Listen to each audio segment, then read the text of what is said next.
SPRM rakam keterangan 20 saksi bagi siasat isu perlombongan pasir MBI.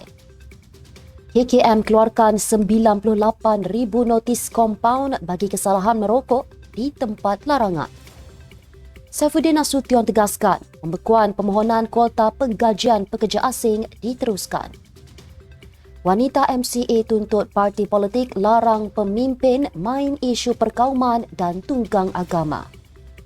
Kamil Munim sifatkan dakwaan Fadli Syahari sebagai cubaan wujudkan naratif palsu. PSM bandingkan kenaikan gaji minimum ketika pentadbiran Ismail Sabri berbanding kerajaan kini.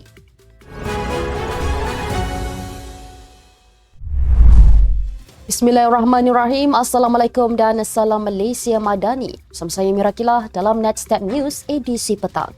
Jangan lupa ikuti kami di semua platform Netstep Malaysia.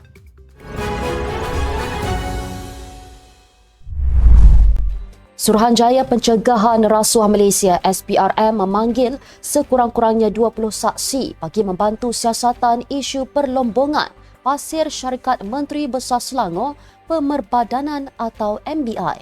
SPRM juga tidak menolak kemungkinan melakukan serbuan baharu ke atas mana-mana premis lagi jika ada keperluan.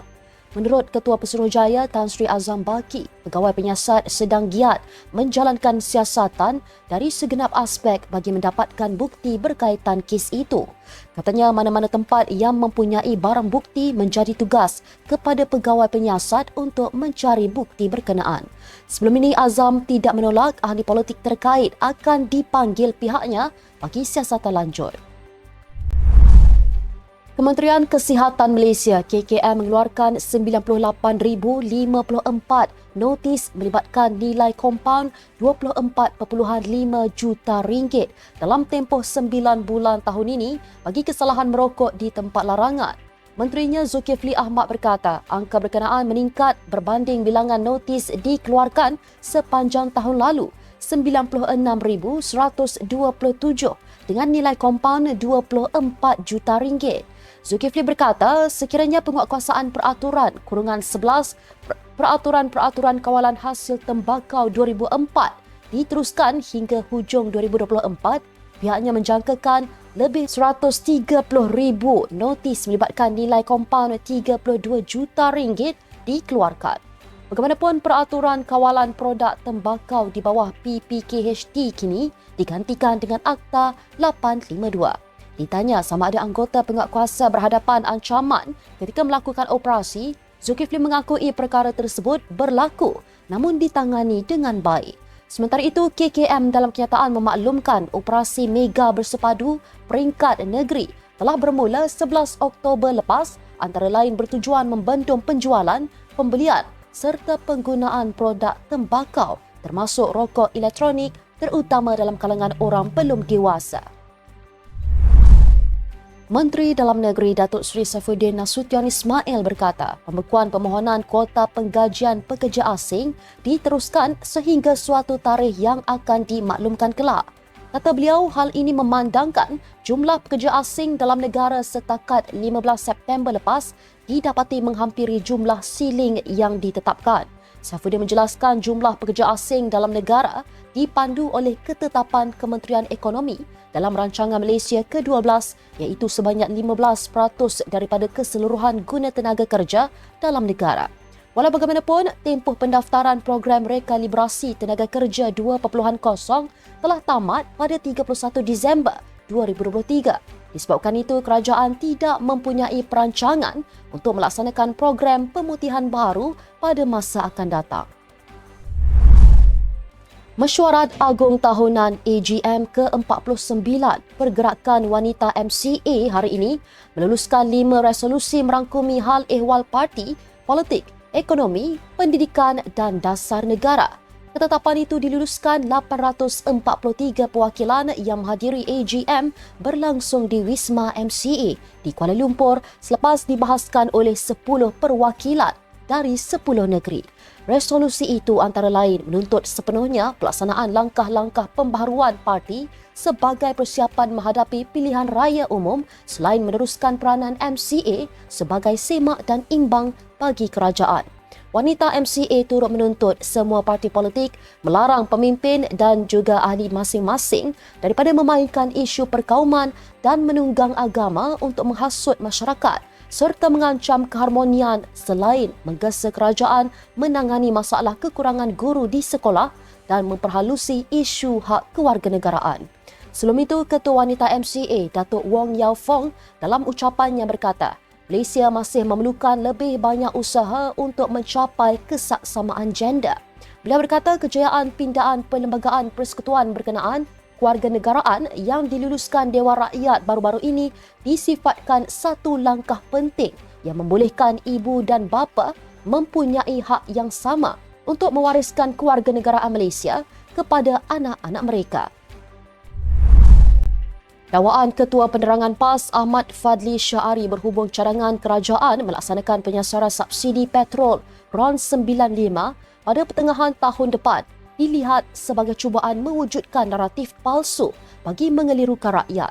Setiausaha Politik Menteri Keuangan Muhammad Kamil Abdul Munim berkata, sebagai seorang pemimpin, Ahmad Fadli seharusnya memahami dan meneliti cadangan berkenaan secara menyeluruh sebelum mengeluarkan kenyataan bersifat separuh masa. Katanya, mengapa Ahmad Fadli tidak menyebut sekali subsidi penyasaran berkenaan lebih tertumpu kepada usaha untuk menghentikan penggunaan 40% bahan api bersubsidi oleh golongan T15 dan warga asing. Pada Jumaat lepas, Ahmad Fadli yang merupakan ahli Parlimen Pasir Mas dalam satu hantaran di laman Facebook mendakwa jangkaan penarikan subsidi RON 95 dilaksanakan selepas kemenangan Barisan Nasional pada PRK Dun Mahkota pada 28 September menjadi kenyataan. Muhammad Kamil berkata hingga kini pembangkang bukan sahaja gagal memberikan kritikan membina, sebaliknya kerap mewujudkan spekulasi jahat bagi membangkitkan kebencian rakyat terhadap kerajaan. Katanya kerajaan berdepan cabaran dan asakan berlandaskan fitnah dan kecaman kerana hasutan mereka membangkitkan emosi, sikap prasangka serta kebencian dan bukannya menggunakan pertimbangan rasional. Dalam pada itu, beliau berkata rakyat tidak perlu bimbang kerana ketetapan dibuat kerajaan berhubung penyasaran subsidi berkenaan bertujuan membetulkan ketimpangan amalan subsidi pukal yang memberi manfaat kepada kelompok kaya dan warga asing. Parti Sosialis Malaysia PSM merungut berkaitan kenaikan gaji minimum kerajaan kini yang dikatakan lebih rendah berbanding sewaktu pentadbiran Ismail Sabri Yaakob. Menerusi sebuah video yang tular, Timbalan Pengerusi PSM S. Arut Chalvan menyuarakan kekecewaan dengan kenaikan gaji minimum daripada RM1,500 kepada RM1,700 seperti yang diumumkan ketika pembentangan Belanjawan 2025 Jumaat lalu. Malah beliau turut menyifatkan pengumuman itu sebagai satu pengkhianatan dengan mengambil kira garis pendapatan kemiskinan, purata pekerja bagi setiap isi rumah, gaji median, pertumbuhan produktiviti buruh, indeks harga pengguna dan kadar pengangguran. Gaji minimum sepatutnya RM2,568 untuk pekerja di kawasan bandar dan RM1,884 di kawasan luar bandar. Jumaat lalu, Datuk Seri Anwar mengumumkan gaji minimum akan dinaikkan daripada RM1,500 kepada RM1,700 mulai Februari tahun depan. Datuk Seri Anwar berkata pelaksanaan ke atas majikan yang memiliki kurang daripada 5 pekerja akan ditangguhkan untuk tempoh 6 bulan iaitu sehingga Ogos 2025. Pada masa yang sama, beliau berkata dasar gaji progresif pula adalah usaha kerajaan untuk mereformasi pasaran tenaga kerja bagi meningkatkan pendapatan pekerja dan ia akan dilaksanakan sepenuhnya tahun depan dan akan melibatkan kepada 50,000 pekerja. Sebanyak RM200 juta telah diperuntukkan untuk dasar itu. Sekian untuk edisi petang ini. Ikuti perkembangan semasa isu-isu panas politik Malaysia setiap hari hanya di Netstab News. Jangan lupa untuk follow Facebook Netstab Malaysia dan subscribe YouTube Netstab TV.